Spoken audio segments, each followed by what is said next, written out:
Hello friends, educators booster के इस YouTube platform पे आप लोग का फिर से स्वागत है। दोस्तों, हम लोग ज्योग्राफी के क्विक सीरीज में कई महत्वपूर्ण लोकेशंस को देखे, ठीक है, जैसे कैस्पियन सागर, काला सागर, लाल सागर, ठीक है, और हॉर्न ऑफ अफ्रीका, राइट। तो इस तरह के महत्वपूर्ण चीजों को हम लोग लगातार देखते आ रहे हैं, ठीक है, बाल्टिक सी। तो इसी क्रम में आज हम लोग एक अन्य महत्वपूर्ण टॉपिक को करेंगे जो अति महत्वपूर्ण है, और ये आपको ऐसा लगेगा कि मतलब जैसे क्वेश्चन में आने की फ्रीक्वेंसी के आधार पर देखें तो ये बहुत अच्छे एग्जामों में कई बार पूछ चुका है, लेकिन मुझे ऐसा लगता है कि अब ये हर एग्जाम में आने लायक टॉपिक हो चुका है, जिसका नाम है नॉर्थ सी के चारों तरफ स्थित देश। ओके, नॉर्थ सी के चारों तरफ जो देश स्थित है, आज हम उनके विषय में चर्चा करेंगे और आपको दिखाएंगे ऑन द मैप, ठीक है, आपको दिखाएंगे कि कैसे कौन कौन से देश कहां कहां स्थित है, राइट। और उसको हम आपको याद भी आज के क्लास में करवा देंगे, ठीक है। तो आप इसे देखिएगा बहुत ध्यान से, क्योंकि यूरोप में कुछ महत्वपूर्ण प्लेस ऐसे हैं जिनका निरंतर हर एग्जाम में आने का टेंडेंसी है, उसी में से एक टॉपिक है नॉर्थ सी, ठीक है। आइए ज्यादा देर न करते हुए इस टॉपिक को हम यहाँ पर करें, और आप लोग अपने मैप को, एटलस को खोल के रखिए। विदाउट एटलस ज्योग्राफी की पढ़ाई इम्पॉसिबल, राइट। तो आइए देखिए, यहाँ तो मैं आप बोर्ड पे बनाऊंगा, साथ साथ आप अपने नोटबुक में भी बनाइएगा और सारे कंट्रीज का नाम आप नोट कीजिएगा, ठीक है। तो आइए देखते हैं टॉपिक क्या रहेगा हम लोग का। नॉर्थ सी, नॉर्थ सी के पास स्थित देश, नॉर्थ सी के पास स्थित देश, ठीक। तो इसके लिए सबसे पहले हम लोग का क्या काम है, पहले एटलस, पहले आप लोग एटलस खोलना है और प्लस यहाँ पर एक मैप ड्रॉ करना है मुझे, तब आप लोग को सब कुछ अच्छे से दिखाई पड़ेगा। ये उत्तरी यूरोप में स्थित एक महत्वपूर्ण सागर है, ठीक है, क्षेत्रीय सागर है। देखिए, इसे अगर मैं ड्रॉ करूंगा तो देखिए यहां से ये, ठीक, ये ऐसे है, और आप लोग भी इसे ड्रॉ करते रहेंगे साथ साथ में, क्योंकि ड्रॉ करने के बाद क्या होता है कि आप लोगों को विजुअलाइज होता है। विजुअलाइज का मतलब आपको दिखाई पड़ेगा, ठीक है। तो यही जरूरत होता है मैपिंग में, है ना। मैपिंग में इसी की आवश्यकता होती है।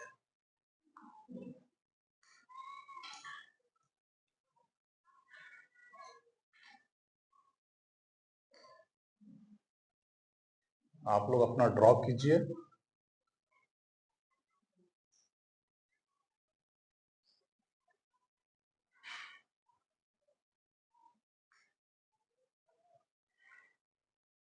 देखिए, ये उत्तरी यूरोप है, नॉर्दर्न यूरोप। अब यूरोप की इस मानचित्र पे हम लोगों को चलना है। तो देखिए, यहाँ आपको बहुत ही सावधानी के साथ और बहुत महत्वपूर्ण इस डायग्राम को देखना है, यही आपका कंसेप्ट क्लियर करेगा, ठीक है, राइट। तो देखिए, यहां पर जब हम देखेंगे तो यही है, ये जो क्षेत्र दिख रहा है पूरा फ्रेंड्स, यही क्या है, नॉर्थ सी। क्या है ये, नॉर्थ सी, नॉर्थ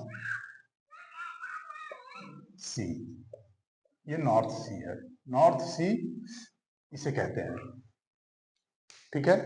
अब नॉर्थ सी के सभी चारों तरफ स्थित देशों को हमको देखना है, तो आइए देखें। तो देखिए, उसके बाद आप आगे बढ़िए।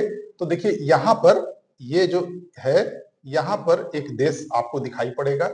वो कौन सा देश है, फ्रांस, राइट, फ्रांस। फ्रांस के बाद देखिए, यहां पर ये एक देश है, ये जो देश है, ये कौन सा देश है, ये है बेल्जियम, राइट। बेल्जियम के बाद आप देखिए, ये छोटे छोटे देश है, ये है नीदरलैंड। बेल्जियम के बाद ये नीदरलैंड है, थोड़ा नीदरलैंड बड़ा है बेल्जियम से, तो दिखना चाहिए। ये हो गया आपका नीदरलैंड, राइट।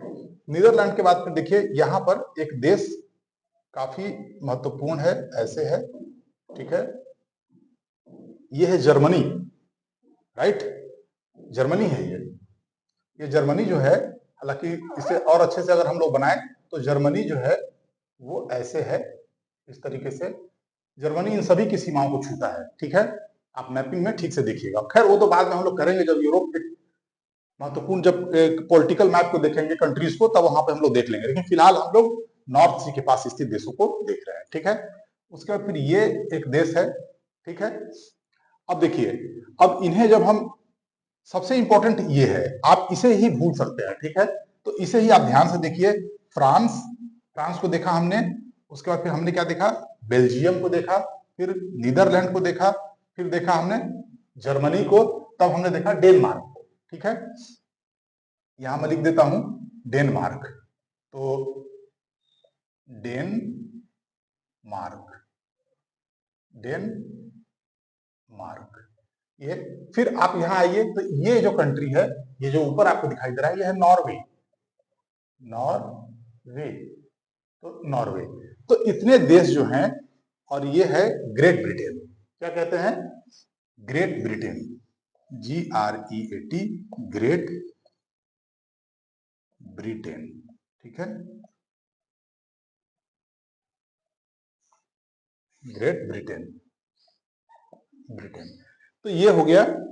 अब देखिए यहां पर आयरलैंड, ठीक है, इस तरह का जो भी यहाँ पर स्कॉटलैंड, आयरलैंड, इस तरह का बात हम लोग यहाँ नहीं कर रहे हैं, हम सब मिलाकर के एक देश के रूप में इसको देखेंगे अभी यहाँ पर।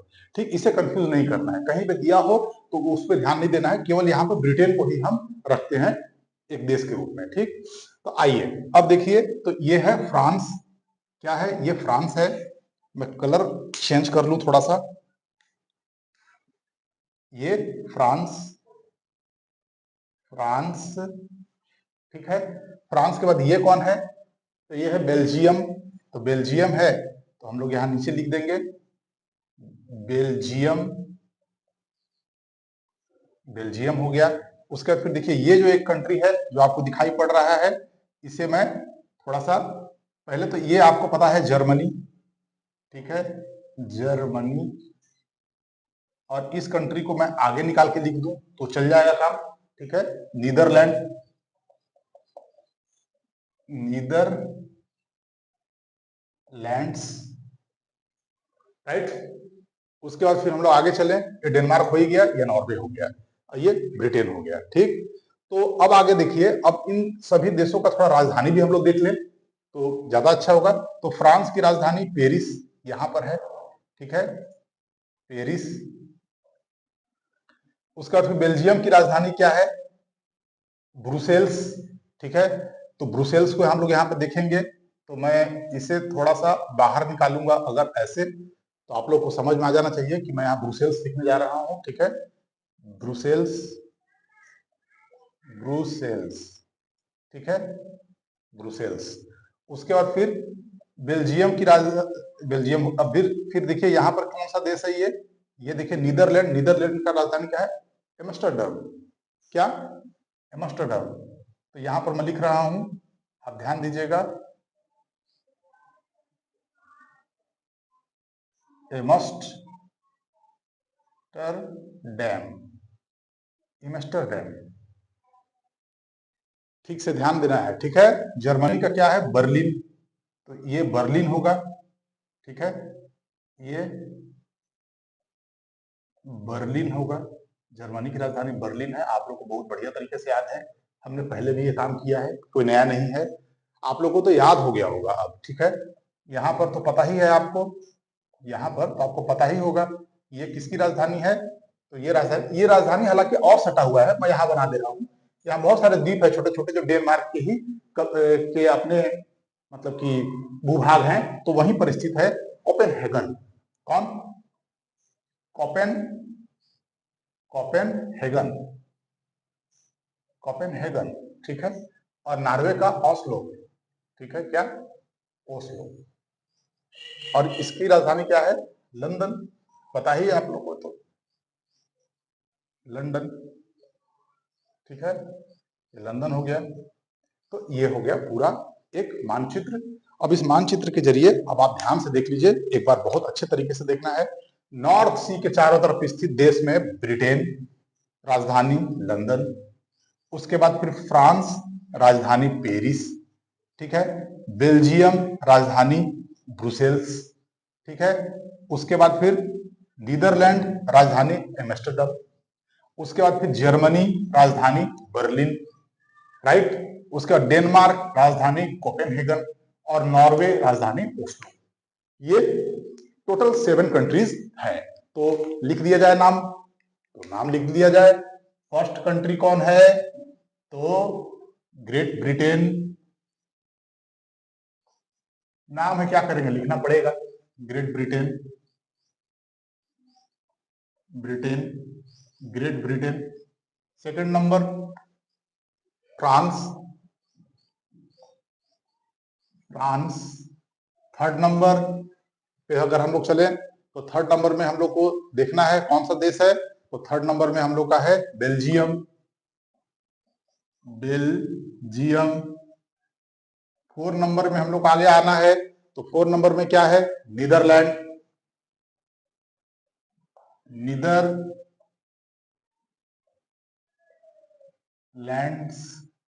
ठीक है। उसके बाद फिर 5 नंबर में यहां लिखते हैं हम लोग 5 नंबर, ठीक है। 5 नंबर का क्या है? जर्मनी, जर्मनी, ठीक है। जर्मनी, जर्मनी के बाद आगे आ जाइए 6 नंबर पे, तो आपको पता है नॉर्वे है, या फिर डेनमार्क लिख लीजिए पहले, डेनमार्क। और फिर 7 नंबर पे आप लिखिए क्या? Norway, Norway. आप आराम से इसे नोट कीजिए, एकदम आराम से नोट कीजिए। 7 countries are situated on around the North Sea, है ना। 1 2 3 4 5 6 7, ये 7 कंट्रीज हैं। आप ध्यान दीजिएगा, स्वीडन को मत लिखिएगा, स्वीडन नहीं है, ठीक है। स्वीडन एक बाल्टिक कंट्री है, राइट। हम लोग उस समय जब बाल्टिक कंट्रीज देखे थे तो नॉर्वे को शामिल नहीं किए थे, क्योंकि नॉर्वे बाल्टिक कंट्रीज में नहीं आता है। तो ये हमारा आज का बहुत ही महत्वपूर्ण, छोटा, लेकिन एकदम बिल्कुल परीक्षा में आने वाला टॉपिक है, जिसे किसी न किसी रूप में आप परीक्षा के प्रश्न पत्र में जरूर देखेंगे। तो इस सब चीजों को करते चलिए, ठीक है। तो ठीक है, तो आज की क्लास यहीं रोकेंगे और नेक्स्ट क्लास में फिर से एक महत्वपूर्ण टॉपिक के साथ आपके साथ हम फिर मिलेंगे, राइट। तो आज के लिए इतना ही। आप इस चैनल को लाइक, शेयर एंड सब्सक्राइब जरूर कीजिए, ये बहुत जरूरी है। हम अपना काम करते हैं और आप अपना काम कीजिए, right. Thank you very much.